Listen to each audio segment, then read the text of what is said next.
Hello बच्चों, कैसे हैं आप सभी लोग बहुत अच्छे होंगे। पढ़ाई बहुत अच्छी चल रही होगी। आप हैं जिज्ञासा क्लासेस के यूट्यूब चैनल पे, जहां हम लोग आज पढ़ेंगे आपका चैप्टर नंबर 15 अवर एनवायरनमेंट, क्लास 10 साइंस के बच्चों के लिए। ठीक है, इस चैप्टर की जो पीडीएफ है वो आपको टेलीग्राम चैनल जिज्ञासा क्लासेस में मिलेगी, जिसका लिंक मैं आपको वीडियो के डिस्क्रिप्शन में दे दूंगा। तो आप वहां जाइए और इसकी पीडीएफ को डाउनलोड कर लीजिए अवर एनवायरनमेंट की। राइट, आप जब ये चैप्टर पढ़ लेंगे अपना नाम जरूर कमेंट कीजिएगा, ताकि मुझे पता लगे कि आप कौन से शहर से हैं और आप लोगों ने ये चैप्टर कंप्लीट कर लिया है। राइट, बहुत अच्छे से पढ़ना है, पूरा चैप्टर बहुत अच्छे से समझना है। अगर आपको समझ आ जाता है तो आप जरूर कमेंट कीजिएगा कि सर मुझे चैप्टर समझ में आ गया है। ठीक है, आप पीडीएफ डाउनलोड करके अपने चैप्टर को अपने फोन में स्टोर कर लीजिएगा, ताकि आपको फ्यूचर में इसकी पीडीएफ आपके पास सेव रहे। राइट, चलिए स्टार्ट करते हैं आपका चैप्टर अवर एनवायरनमेंट।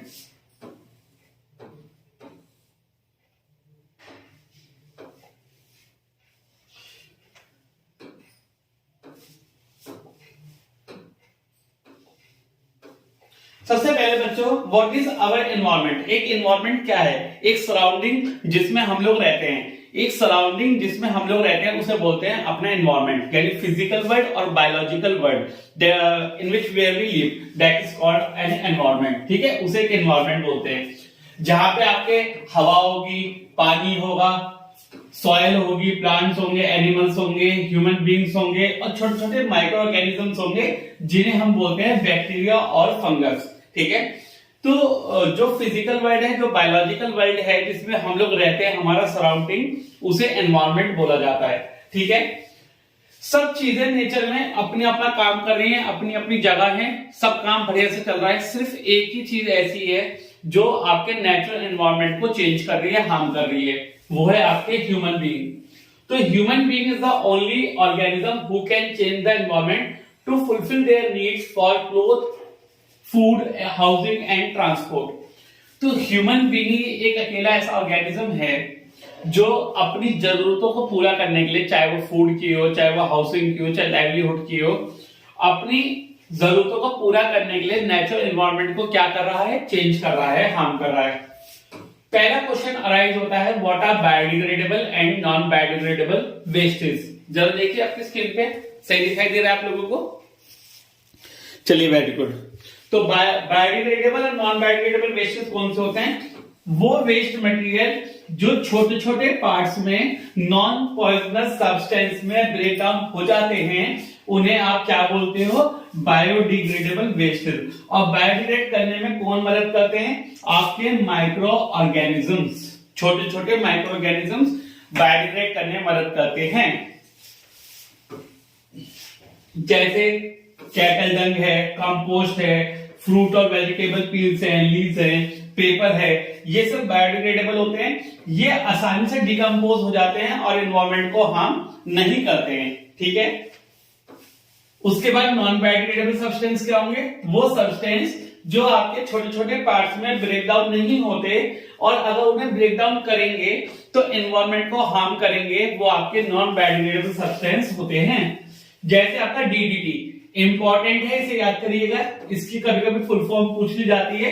90% बच्चों को इसकी फुल फॉर्म याद नहीं होती है, तो आप लोग 10% में आते हो, क्योंकि आपको इसकी फुल फॉर्म याद है। क्या होती है? Dichloro diphenyl trichloro ethane. Dichloro diphenyl trichloro ethane, सबको याद हो गई।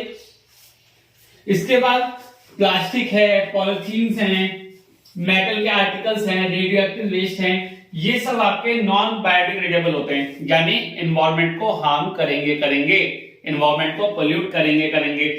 डीडीटी कैसा केमिकल है जो आपका क्रॉप्स के ऊपर डाला जाता है, और जो इसकी साइकिल होती है, जैसे क्रॉप्स होगी, अब वो हमारे घर में आ गई, ठीक है, हम उसे कंज्यूम करेंगे आगे, तो वो सब जो केमिकल्स हैं वो इंसानों की या जानवरों की बॉडी में जाते हैं, जिससे इंसान और जानवर के अंदर डिसीजेस क्रिएट होती हैं।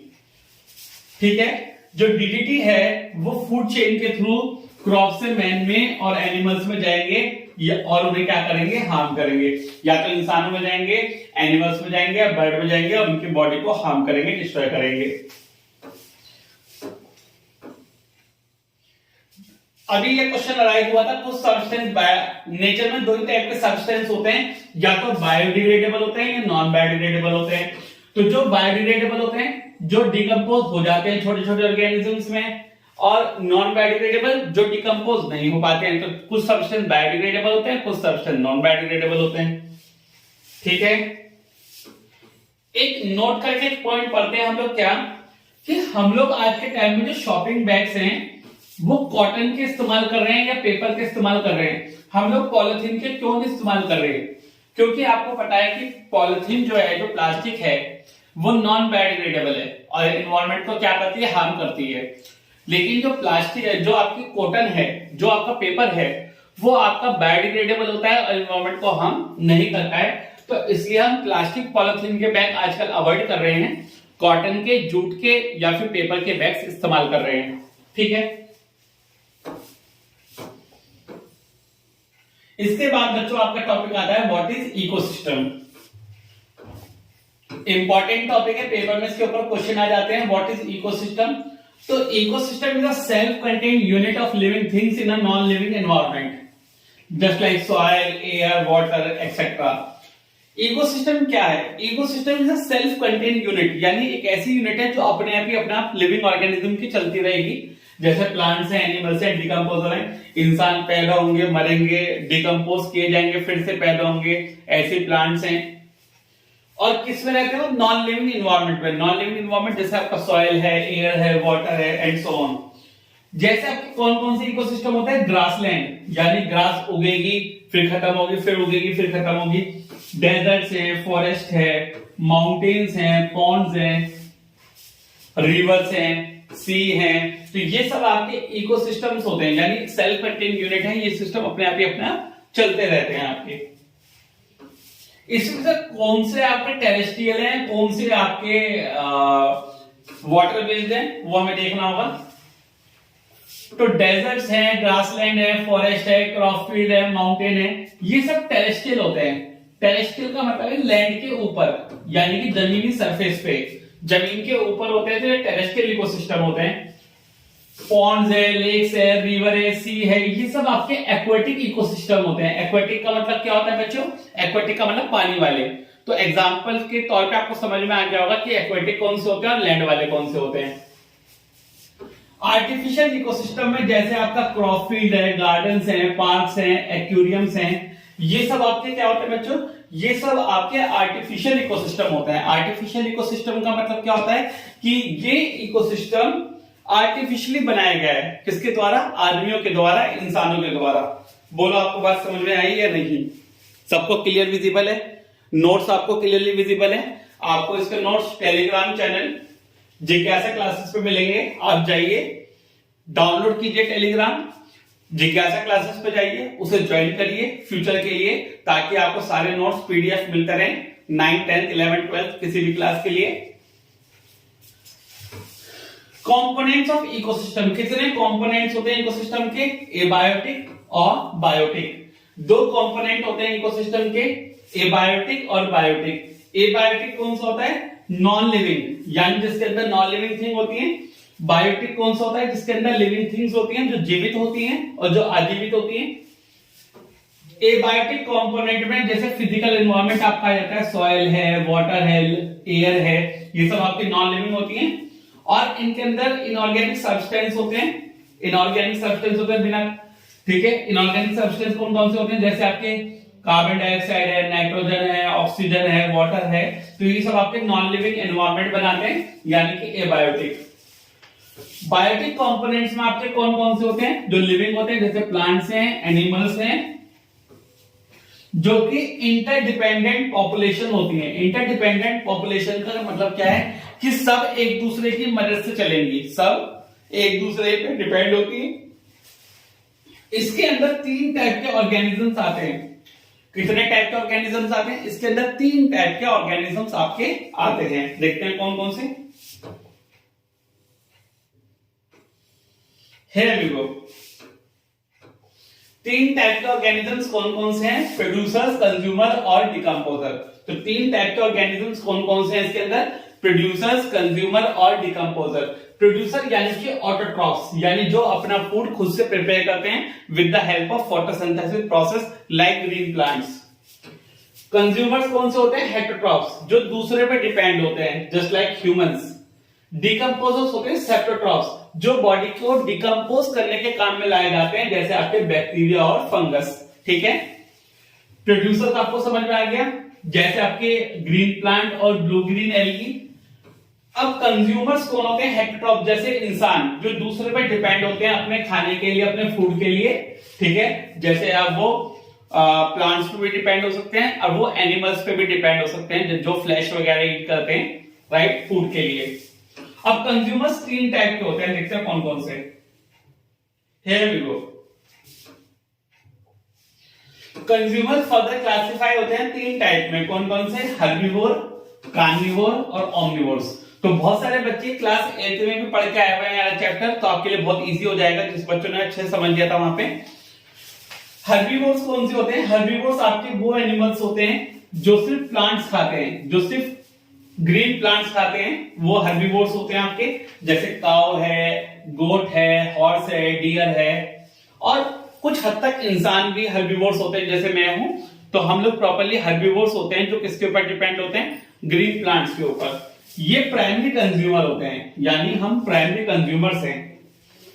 कार्निवोर्स कौन से होते हैं? जो किसके ऊपर फीड करते हैं? एनिमल्स के ऊपर फीड करते हैं, यानी जो फ्लैश खाते हैं, मीट खाते हैं, वो आपके कार्निवोर्स होते हैं। जैसे लायन है, टाइगर है, हॉक है, ये आपके कार्निवोर्स होते हैं। तो स्मॉल कार्निवोर्स को क्या बोला जाता है? सेकेंडरी कंज्यूमर बोला जाता है। स्मॉल कार्निवोर्स को सेकेंडरी कंज्यूमर्स बोला जाएगा, जैसे आपका फ्रॉग है, लिजर्ड है, बर्ड है। लार्ज कंज्यूमर को टर्शरी कंज्यूमर बोला जाएगा, जैसे आपके लॉयन है, टाइगर है, हॉक है एंड सो ऑन। ठीक है, अब कंज्यूमर्स आपके या तो हर्बीवोर होंगे या कार्निवोर होंगे। अब कार्निवोर में 2 होते हैं, प्राइमरी और सेकेंडरी और टर्शरी कंज्यूमर। देखिए, सबसे पहले आप देखिए प्राइमरी कंज्यूमर कौन होते हैं? हर्बीवोर होते हैं। सेकेंडरी कंज्यूमर होते हैं स्मॉल कार्निवोर। टर्शरी कंज्यूमर होते हैं आपके लार्ज कार्निवोर। ठीक है, आप याद रखिएगा। अब आ गए आपके ओमनिवोर्स। ओमनिवोर्स आपके कौन से कंज्यूमर्स होते हैं? ओमनिवोर्स आपके वो कंज्यूमर्स होते हैं, वो एनिमल्स होते हैं जो दोनों के ऊपर फीड करते हैं, प्लांट के ऊपर भी और एनिमल्स के ऊपर भी फीड करते हैं, वो आपके ओमनिवोर्स होते हैं। जैसे आपका मैन है, डॉग है, क्रो है, आंट है, तो ये दोनों के ऊपर फीड करते हैं, प्लांट्स के ऊपर भी और एनिमल्स के ऊपर भी। तो ये क्या होते हैं आपके? ओमनिवोर्स।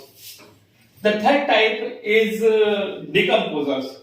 तो डिकम्पोजर्स आपके वो माइक्रो ऑर्गेनिजम्स होते हैं जो आपके कॉम्प्लेक्स कंपाउंड को छोटे छोटे पार्ट्स में कन्वर्ट करते हैं, जो आपके डेड ऑर्गेनिजम्स यानी कि प्लांट्स और एनिमल्स होते हैं आपके, चाहे प्लांट्स डेड हो जाए चाहे एनिमल्स डेड हो जाए, उन्हें छोटे छोटे सिंपल सब्सटेंस में कन्वर्ट करते हैं, उन्हें डिकम्पोज करने में मदद करते हैं, उसे डिकम्पोजर्स बोलते हैं। जैसे आपके बैक्टीरिया और फंगस। ठीक है, जैसे बैक्टीरिया होता है और आपका फंगस होता है।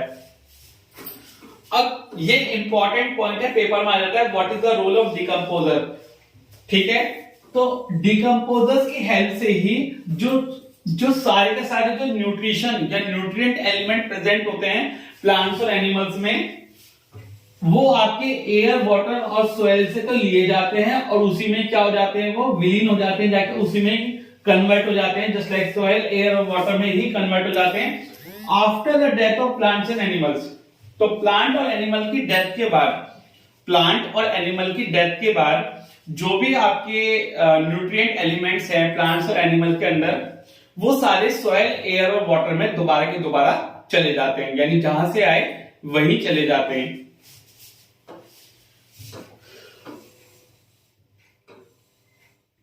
Now next topic comes out to be that is planktons. Planktons आपके वो माइक्रोस्कोपिक ऑर्गेनिजम्स होते हैं जो फ्रीली फ्लोट करते हैं on the surface of water like ponds, lakes and rivers. Planktons वो छोटे छोटे ऑर्गेनिजम्स होते हैं, वो छोटे छोटे कीड़े भी हो सकते हैं, पौधे भी हो सकते हैं, जो पानी की सरफेस पे, सतह पर क्या करते हैं? फ्लोट करते हैं।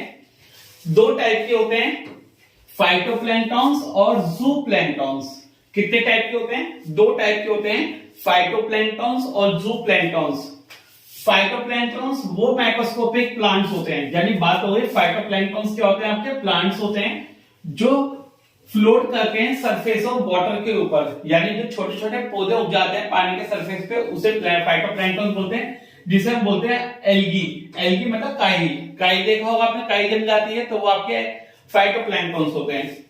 जू प्लैंक्टन्स क्या होते हैं, ये वो माइक्रोस्कोपिक एनिमल्स होते हैं, तो यानी जो छोटे छोटे प्रोटोजोआज होते हैं जो फ्रीली फ्लोट करते हैं सरफेस के ऊपर, छोटे छोटे कीड़े उग जाते हैं, माइक्रोस्कोपिक कीड़े होते हैं, उन्हें आप क्या बोलते हो, जू प्लैंक्टन। नाम से समझ में आ रहा है, जू। फाइटो मतलब प्लांट होते हैं और जू मतलब एनिमल्स होते हैं, तो आप समझ जाइएगा छोटे छोटे पौधे और कीड़े। ठीक है, आप लोगों को है समझ में आ गया। Now the food chain. Next topic is food chain. तो बच्चों फूड चेन क्या है आपका, what is food chain? The food और energy can be transferred from one organism to another through the food chain. इसका क्या मतलब है, फूड चेन क्या होती है आपकी, जो फूड है, जो एनर्जी है, जो फूड है वो एक ऑर्गेनिज्म से ट्रांसफर होती है दूसरे ऑर्गेनिज्म में, जिसे हम बोलते हैं फूड चेन। यानी हु ईट्स हुम, किसने किसे खाया, तो जिसने जिसे खाया उसके अंदर एनर्जी उसकी कन्वर्ट होगी, that is called food chain. तो एक ऐसी लिस्ट है जो ये बताती है किसने किसे खाया, that is called food chain. जैसे सिंपलेस्ट फूड चेन आपकी ये दे रखी है, ग्रास, डियर, लॉयन, ये सिंपलेस्ट फूड चेन होती है। यानी अगर पेपर में लिखने के लिए आया name the simplest food chain, तो आप क्या लिखेंगे, ग्रास, डियर और लॉयन। ठीक है, सबसे पहले आएगा प्रोड्यूसर, फिर आएगा हर्बीवोर जिसने घास खाया, फिर आएगा कार्निवोर जिसने आपके हर्बीवोर को खाया। Grass, deer, lion is the simplest food chain. A food chain is always unidirectional, single direction और non-reversible. Important point है, समझिएगा। एक फूड चेन हमेशा यूनिडायरेक्शनल होती है और नॉन रिवर्सिबल, एक ही डायरेक्शन में होगी और कभी भी रिवर्स नहीं करेगी। यानी ये कभी भी पॉसिबल नहीं है कि डियर जी लॉयन को खा लें और ग्रास आपका डियर खा लें, या डियर जी ग्रास भी खा लें और लॉयन भी खा लें, ये कभी पॉसिबल नहीं हो पाएगा। तो यूनिडायरेक्शनल होती है हमेशा। ये कुछ फूड चेन के एग्जांपल दे रखे हैं हमने, जैसे ग्रास, इंसेक्ट, फ्रॉग और बर्ड, प्लांट्स, वॉर्म, बर्ड और cat, algae, protozoa, small fish, big fish. ये जो बच्चों दोनों एग्जांपल हैं आपके, ये ग्रासलैंड फूड चेन के नाम से आते हैं, और ये वाला जो एग्जांपल है ये एक्वेटिक फूड चेन के नाम से आता है। ठीक है, अगर पेपर में लिखने के लिए आया right the aquatic food chain, तो आपको ये लिखना होगा algae, protozoa, small fish, big fish. ठीक है, अगर पेपर में आता है right the grassland food chain, तो ग्रास, इंसेक्ट, फ्रॉग और बर्ड, पहले प्रोड्यूसर, फिर हर्बीवोर, फिर कार्निवोर, फिर टॉप कार्निवोर। ये मैंने आपको बता दिया कि हर फूड चेन आपकी प्रोड्यूसर से ही स्टार्ट होगी, यानी एक स्टार्टिंग पॉइंट तो आपको चाहिएगा ही, और वो होता है आपका प्रोड्यूसर, क्योंकि उससे ही एनर्जी जनरेट होती है। ठीक है,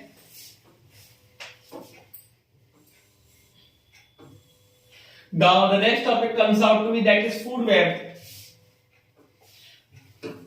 What is food web? यानी खाने का जाला, यानी बहुत सारी फूड चेन, दो या दो से ज्यादा फूड चेन जब आपस में इंटरकनेक्टेड होती हैं, दो या दो से ज्यादा फूड चेन जब आपस में इंटरकनेक्टेड होंगी तो उसे फूड वेब बोलते हैं। फूड वेब बनाने के लिए जो प्रोड्यूसर होता है, जो टॉप का कंज्यूमर होता है, वो सेम होने चाहिए। प्रोड्यूसर और top consumer, producer top consumer, producer और टॉप कंज्यूमर क्या होने चाहिए आपके, सेम होने चाहिए। जैसे plants rabbit hawk, plants mice hawk, plants birds hawk, plants grasshopper frog, snake hawk, तो ये सब आपके फूड चेन्स हैं, लेकिन वो सब मिलकर क्या बनाती हैं, फूड वेब बनाती हैं। इसमें कितनी फूड चेन है आपकी, 1 2 3 4, तो 4 फूड चेन से आपका फूड वेब बना है। ठीक है, ये मैंने आपको शो कर दिया है यहाँ पे कि फूड वेब में प्रोड्यूसर और टॉप कार्निवोर क्या होंगे, सेम होंगे। तो फूड वेब में प्रोड्यूसर और टॉप कार्निवोर क्या होंगे, आपके सेम होंगे। Now the next is trophic levels. Trophic levels क्या होते हैं, ये आपके वो स्टेप्स हैं, जो फूड चेन में होते हैं आपके, जो बताते हैं एनर्जी आपकी कैसे ट्रांसफर या कहां से कहां ट्रांसफर हो रही है। ये एनर्जी के अलग अलग लेवल्स होते हैं, यानी किसकी एनर्जी ज्यादा है, किसकी एनर्जी कम है फूड चेन में, ये जो दर्शाता है उसे ट्रॉपिक लेवल्स कहा जाता है। इस तरीके से पिरामिड्स की फॉर्म में भी बना सकते हैं और आप रेक्टेंगुलर ब्लॉक्स की फॉर्म में भी बना सकते हैं।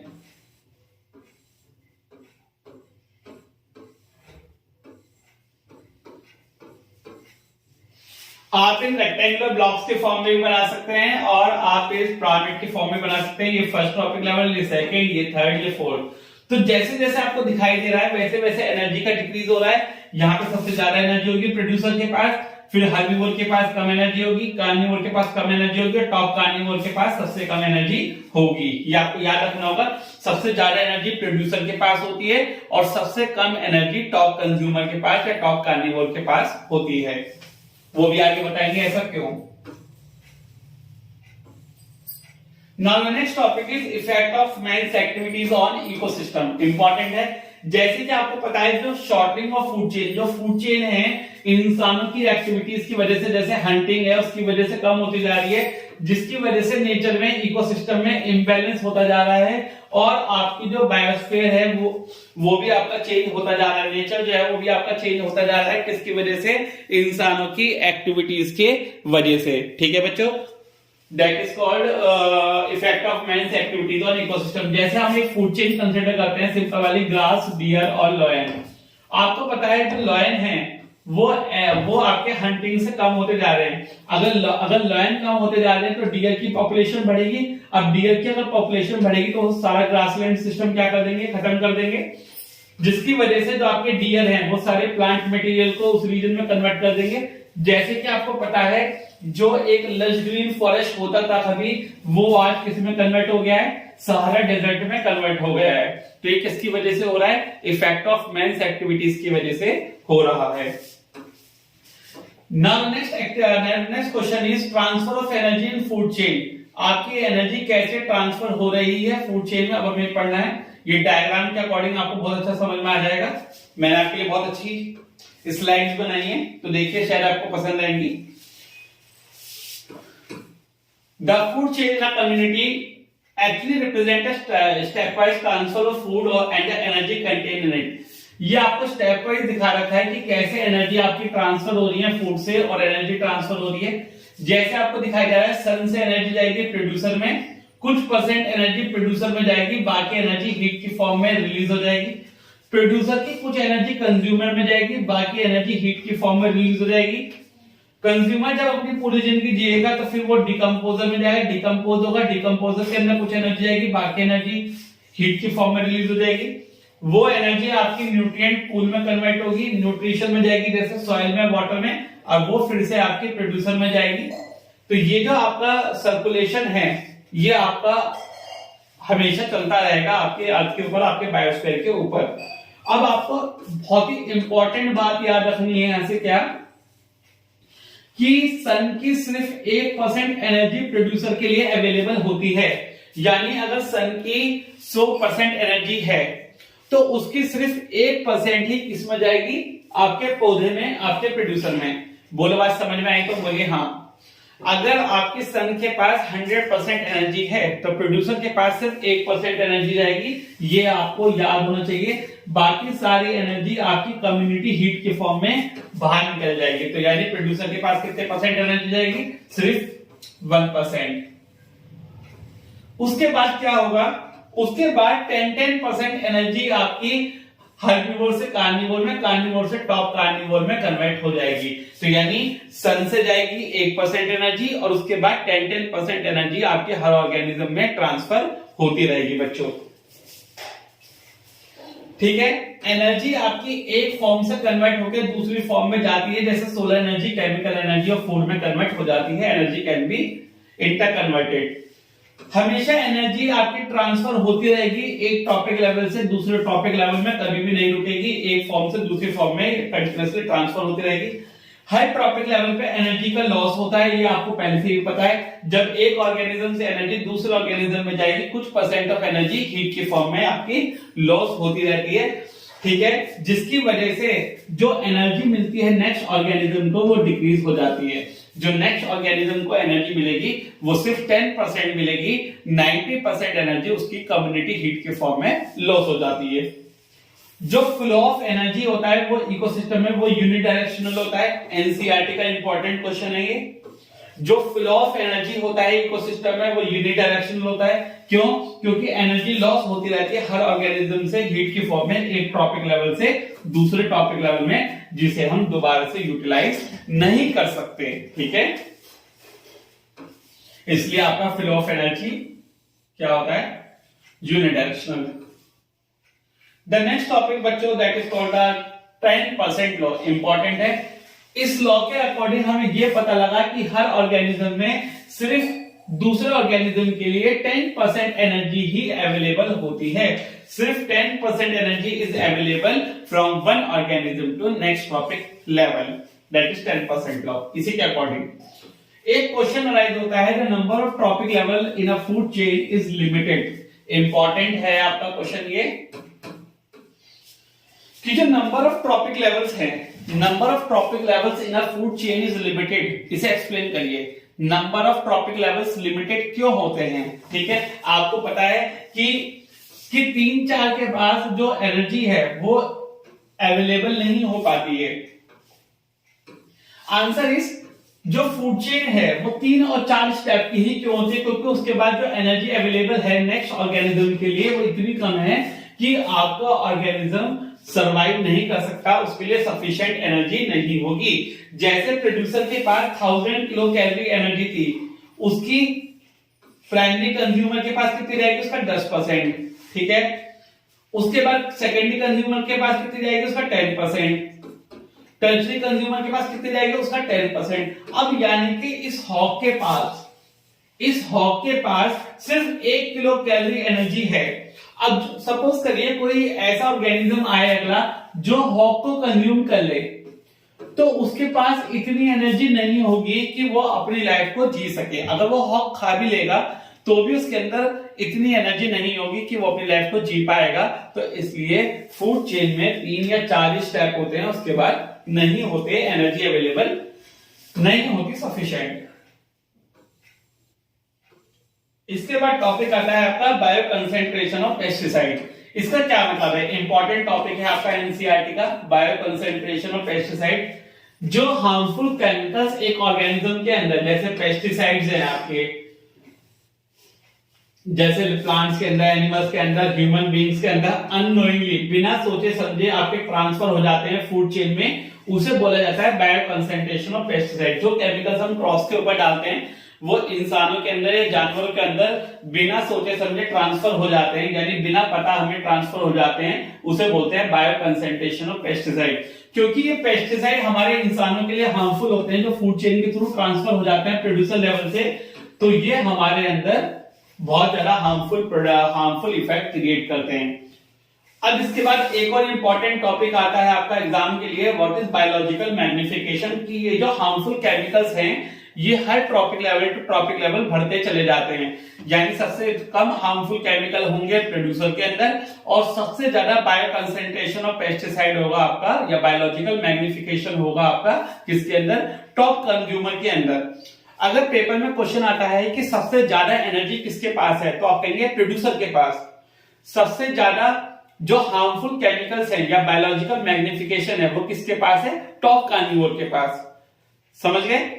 एनर्जी सबसे ज्यादा प्रोड्यूसर के पास है और टॉप कंज्यूमर के पास क्या? टॉप कार्निवोर के पास सबसे ज्यादा क्या है? बायोलॉजिकल मैग्निफिकेशन या हार्मफुल केमिकल्स। याद रखिएगा। इसके बाद how do our activities affect the environment. हमारी एक्टिविटीज एनवायरमेंट को कैसे अफेक्ट कर रही है? सबसे पहला आता है depletion of ozone layer. What do mean by ozone layer? क्या सभी बच्चों को पता है पहले से ओजोन लेयर क्या होती है? ओजोन लेयर एक ऐसी लेयर है जो ऑक्सीजन के 3 एटम से मिलकर बनती है, जिसे बोलते हैं O3। ये बनती कैसे है? जो एक ऑक्सीजन का मॉलिक्यूल है वो एक ऑक्सीजन के एटम में और दूसरे ऑक्सीजन के एटम में क्या होता है? डिवाइड होता है। जब आपके हार्मफुल अल्ट्रावायलेट रेडिएशन जो सन से निकलती है वो ऑक्सीजन के मॉलिक्यूल को 2 ऑक्सीजन एटम में तोड़ देती है और एक ऑक्सीजन का एटम एक ऑक्सीजन के मॉलिक्यूल से मिलता है। ठीक है, एक ऑक्सीजन का एटम एक ऑक्सीजन के मॉलिक्यूल से मिलकर क्या बनाता है? ओजोन। ठीक है, ओजोन आपकी बन रही है। अब ओजोन आपके लिए इंपॉर्टेंट भी है, ओजोन से आपके एनवायरनमेंट को दिक्कत भी है। क्या दिक्कत है ओजोन को? क्योंकि ऑक्सीजन की जो सप्लाई है आपके एटमॉस्फेयर में कम हो रही है, क्योंकि ऑक्सीजन का एटम ऑक्सीजन के मॉलिक्यूल से जो ऑक्सीजन के एटम्स बने ना, उससे ऑक्सीजन की कंसंट्रेशन आपकी हवा में कम हो रही है। तो ये आपका ओजोन का क्या है, डिसएडवांटेज है। क्या कि जिससे ऑक्सीजन का लेवल आपके एटमॉस्फेयर में कम हो रहा है। लेकिन ओजोन आपके लिए बहुत प्रिवेंटफुल भी है, बेनिफिशियल भी है। क्यों? क्योंकि वो हार्मफुल अल्ट्रावायलेट रेडिएशन को अर्थ के अंदर आने से रोकता है, जिससे skin cancer, skin disease, cataract, मोतियाबिंद, ये सब आपकी प्रोटेक्ट होती हैं आपकी बॉडी से।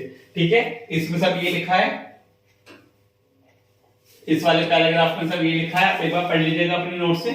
ठीक है, स्किन कैंसर वगैरह हो जाता है। तो डिप्लीशन ऑफ ओजोन लेयर किसकी वजह से होता है? यूज ऑफ केमिकल्स की वजह से होता है, जिसका नाम है क्लोरोफ्लोरोकार्बन, जो हमारे रेफ्रिजरेटर से, एसी से, फायर एक्सटिंग्विशर से या स्प्रे से निकलती है। अच्छा, एक तो यूवी रेडिएशन, आपके अल्ट्रावायलेट रेडिएशन जो है वो आपकी ओजोन लेयर को डिप्लीट कर रही है, और साथ साथ इंसान भी कर रहा है ना। जो सीएफसी आपकी रिलीज होती है वो कहां से रिलीज होती है? आपने भी पढ़ा, रेफ्रिजरेटर से, एसी से, फायर एक्सटिंग्विशर से। तो हम उन्हें क्या करते हैं, हम उसे अल्टरनेट कर सकते हैं। किसकी हेल्प से? हम उन्हें हाइड्रोफ्लोरोकार्बन से अल्टरनेट कर सकते हैं। यानी सीएफसी इस्तेमाल ना करके हम लोग क्या कर लें, हम लोग हाइड्रोफ्लोरोकार्बन का इस्तेमाल कर लें, जो आपका सीएफसी की जगह इस्तेमाल किया जा सकता है, जो ओजोन लेयर को क्या करता है, प्रोटेक्ट कर सकता है। ठीक है, तो जो इंसानों की वजह से आपका ओजोन लेयर डैमेज हो रहा है, हम उसे बचा सकते हैं सीएफसी की जगह एचएफसी का इस्तेमाल करके। ठीक है, the very next topic that is managing the garbage we produce, that is managing the garbage we produce. जो हम गार्बेज, जो हम कूड़ा प्रोड्यूस कर रहे हैं घर पे, तो उसे कैसे प्रोटेक्ट करना है, that is the topic of managing the garbage we produce.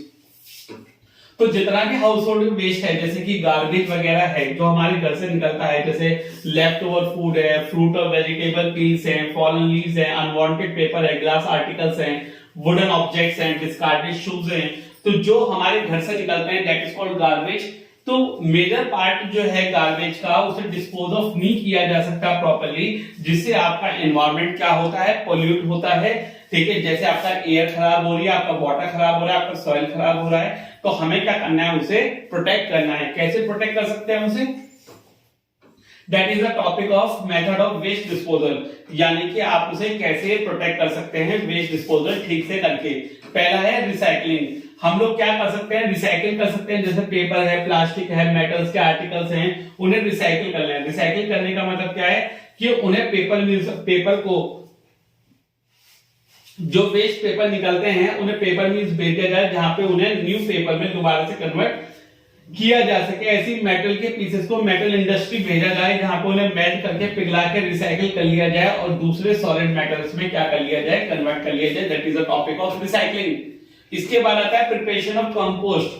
Preparation of compost का मतलब होता है खाद। हम उसे खाद में कन्वर्ट कर लें। जैसे आपका बायोडिग्रेडेबल डोमेस्टिक वेस्ट है, कौन कौन सा? जैसे आपके लेफ्ट ओवर फूड है, बचा हुआ खाना है, फ्रूट और वेजिटेबल पील्स है आपकी, उन्हें हम कंपोस्ट में, खाद में कन्वर्ट कर सकते हैं बाय पिटिंग इन अ ग्राउंड, यानी कि एक छोटा सा गड्ढा बना के उसे ग्राउंड में डाल दें और ऊपर से क्या कर दें, या फिर उसे मैन्योर की तरीके से इस्तेमाल कर लेंगे। या तो गड्ढा बनाएं और गड्ढे में डाल दें, या फिर हम उसे क्या कर सकते हैं, मैन्योर के फॉर्म में, खाद के फॉर्म में इस्तेमाल कर सकते हैं। The third topic is incineration. तीसरा टॉपिक क्या है आपका? इंसिनरेशन। इंसिनरेशन एक ऐसा प्रोसेस है जिसमें हम क्या करते हैं, जिसमें हम कूड़े को हाई टेम्परेचर पे 1000 डिग्री सेल्सियस पे हीट करते हैं ऐश बनाने के लिए। What do you mean by ash? That is राख बनाने के लिए इस्तेमाल करते हैं, उसे इंसिनरेशन बोलते हैं। आप जानते हैं जो लार्ज वॉल्यूम है आपका वेस्ट मटेरियल को, उसे बर्न किया जाएगा, ठीक है, जिससे वो स्मॉल अमाउंट ऑफ ऐश में कन्वर्ट हो जाता है, बहुत कम अमाउंट ऐश में कन्वर्ट होगा, और उसे फिर लैंडफिल से क्या कर सकते हैं, डिस्पोज ऑफ कर सकते हैं। लैंडफिल का क्या मतलब है? लैंडफिल का मतलब है कि जहां पे लो लाइंग एरियाज है, उबड़ खाबड़ वाले एरियाज हैं, वहां हम क्या कर सकते हैं, वहां हम एक लेयर इस कूड़े की, जले हुए कूड़े की डाल के, जो राख के फॉर्म में कन्वर्ट हुआ है, और ऊपर से क्या कर सकते हैं, अर्थ बना सकते हैं, यानी कि ऊपर से हम लोग ग्राउंड कवर कर सकते हैं या रोड बना सकते हैं हम लोग, ठीक है। इस टाइप से हम लैंडफिल करके अपने कूड़े को, अपने गार्बेज को कम कर सकते हैं। इसके बाद the last topic that is sewage treatment. Sewage treatment में हमें क्या करना होगा? सीवेज का मतलब होता है नाली का पानी, यानी नाले का पानी। तो जो डर्टी ड्रेन वाटर है, जो खराब ड्रेन वाटर है, जैसे जिसके अंदर यूरिन होता है, सॉलिड मैटर होता है आपके नाली के अंदर, जो हमारे घरों से निकलता है अंडरग्राउंड पाइप्स के थ्रू, उसे सीवेज बोलते हैं, ठीक है। उसे डंप कर दिया जाता है सीधा रिवर में, जिसकी वजह से रिवर आपकी पोल्यूट हो रही है, ठीक है। तो उसे डिस्पोज ऑफ किया जाए, पहले उसे ट्रीट करके सीवेज ट्रीटमेंट प्लांट बनाए जाए आपके लोकेलिटी के बाहर, जब जहां पे सीवेज के पानी को पहले ट्रीट करा जाए, सॉलिड वेस्ट को अलग करा जाए, लिक्विड वेस्ट को अलग किया जाए, और फिर उसे ट्रीट किया जाए, और जो साफ पानी है उसे अलग किया जाए, है ना। और जो आपका कुछ खराब पानी है या फिर वो ऐसा पानी है जिसे हम पी नहीं सकते हैं पर और काम में इस्तेमाल कर सकते हैं, तो उसे इरिगेशन पर्पस के लिए इस्तेमाल कर लिया जाए। अब एक क्वेश्चन आता है कि पेपर कप्स और प्लास्टिक कप, पेपर बैग्स और प्लास्टिक बैग्स में क्या डिफरेंस हो सकता है। जैसे कि हम पहले भी पढ़ चुके हैं क्या, कि पेपर कप्स आपके बायोडिग्रेडेबल होते हैं, उन्हें आसानी से बायोडिग्रेड करा जा सकता है छोटे छोटे माइक्रो ऑर्गेनिजम्स की हेल्प से, ठीक है। बट प्लास्टिक के कप्स आपके नॉन बायोडिग्रेडेबल होते हैं, वो एनवायरमेंट को हार्म करेंगे, पोल्यूट करेंगे। जो पेपर के कप्स हैं वो आसानी से डिस्पोज ऑफ किए जा सकते हैं बर्निंग से, जला के, जिससे कोई भी आपकी हार्मफुल गैस प्रोड्यूस नहीं होगी, एयर पोल्यूशन ज्यादा प्रोड्यूस नहीं होगा। बस प्लास्टिक के कप जो होते हैं वो बहुत ज्यादा toxic gas, harmful gas produce करते हैं, जिससे बहुत ज्यादा क्या होता है, एयर पोल्यूशन आपका होगा, ठीक है बच्चों। तो इसलिए आपके पेपर के कप्स जो हैं वो वाइडली प्रेफर किए जाते हैं और एक्सेप्टेबल है। जो आपके पेपर के कप्स हैं वो आपके प्रेफरेबल हैं और वाइडली इस्तेमाल किए जाते हैं over the plastic cups, right. तो बच्चों this is all about your chapter that is our environment. इसके साथ आपका आवर एनवायरमेंट का चैप्टर खत्म हो गया है। आई होप कि आप लोग इसके NCERT question, NCERT example questions और सेल्फ स्टडी क्वेश्चंस आप लोग कर पाएंगे, राइट। बहुत अच्छे से कर पाएंगे, बहुत इजीली से कर पाएंगे। सो सभी बच्चों का ऐसा फेस होना चाहिए, स्माइली वाला फेस आप सभी बच्चों का होना चाहिए, right. So good luck students,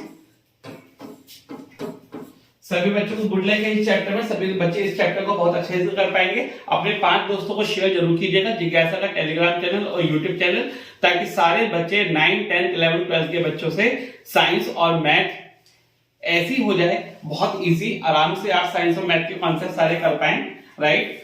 तो आप लोग इस चैप्टर को पूरा कर लीजिए और ऐसा फेस दिखाइए। Good luck, all the best, see you in the next chapter.